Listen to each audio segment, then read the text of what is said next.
Do you have a specific picture in mind of what confidence looks like? So picture someone in your head. When I say think of a person that you think is confident, do you picture how they look? A lot of times we say, this is the look of confidence. What would that look be? Chin up. Oh, good. Chin up, shoulders back. There's some things like that that we think about. But what we're saying is sometimes people say, well, I'll never look confident. I'll never be confident. Confident isn't a specific look. We can have our own confidence. And when we're trying to match a look to men or boys, their confidence looks different.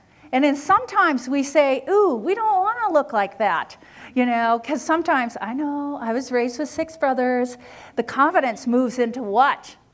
A little bit of cocky, a little, and we're like, wait, we don't want to be that. Women's confidence, girls' confidence, we might look different. What I'm saying is don't picture confidence and try and be that. What you need to do, and what I need to do, is think about how confidence looks on me.